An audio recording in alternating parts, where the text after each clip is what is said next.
Gung-ho for the final track season of my high school career, I set goals for myself because I knew I would reach them. Needless to say, it was one rocky season. During the first meet versus Southerton, I strained my hamstring running the 200 meter. I thought my season was over right then and there. I had no one to be angry with but myself, so I thought, because this happened to me. Once I pulled off, I limped off the field and didn't participate in any other events. I dealt with an injury before, so I assumed this time would be the same, and it would all go away.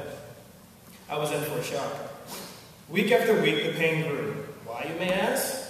Because I kept running on it thinking I would get better, but I was not 100%. My mother couldn't stand to see me in this type of pain, so she took me to the physical therapist. My physical therapist said that all he needed was 2 weeks and I'd be back and ready to go. I went 3 times a week for 2 times a week for 2 weeks and missed my essential practices for track. 2 weeks after my first visit, I felt like a new man. It was time to go back to track again. With only a couple of practices under my belt, I knew I wasn't in shape as I once was before to compete.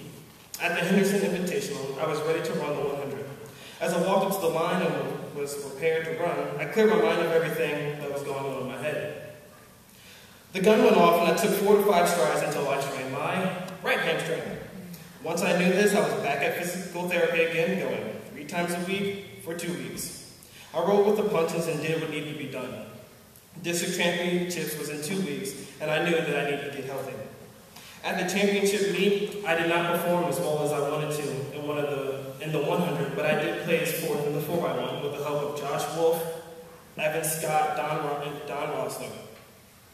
1 medal was better than nothing. Now free, I realized that I had begun to get upset and ask God why I didn't break the school record, or why I didn't get as many medals as before. I didn't do anything wrong, so why this year? I wrestled with these questions, and I took it for me before I got my answer. I was sitting at my desk chair yet again looking at all the medals and achievements I received, and then it hit me. For the past 2 years, I have excelled at track and field, and God has allowed me to be blessed with the rewards I have. I should not be complaining about 1 year that didn't go well. Instead, I should be rejoicing in the ones that went well as God wanted them to.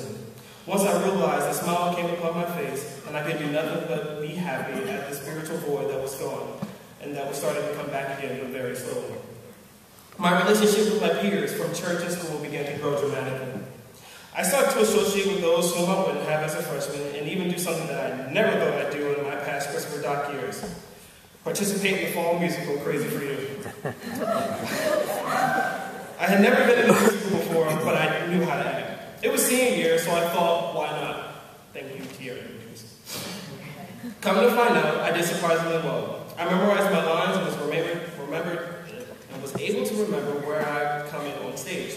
Every now and again, I found myself reciting the lines from the play, Lauren Anderson stares at me and laughs to her heart's content. I will never forget the night where I mixed up my lines terribly, but I had to remember that the audience doesn't know the script. So I went right along with the mistakes like they were the correct lines. Crazy for You was a fun time. And now, of course, I regret not doing the past musical before, but everything has a time and place. Banquet was yet another place where my relationship with peers grew. Since I did not want to be late for my senior prom, I cut my shower time a few minutes short. I quickly got dressed and headed out the door to pick up Lauren Anderson. Once I got to her house and pictures were done, we drove, no we didn't speed, to the school for the second to last spot of the procession. We got there and had the time of our lives. The crazy sock crew, Brooks and Ciardi, Evan Scott, Braylon Smith, and I, had made the night for our days that our dates would not forget. We got up and posed, of course, in the weirdest way possible, and showed our socks to all those who would look. I do think that it was a night to remember.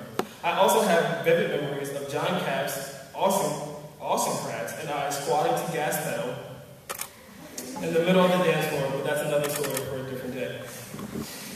For the 2014 to 2015 school year, I will attend Moravian College and plan on double majoring in mathematics and sports management. From here, I plan on getting both my bachelor's and master's degree in both majors. The plan for my PhD is so undecided, and all I know is that I will be getting it. Life is not always going to be unicorns and rainbows.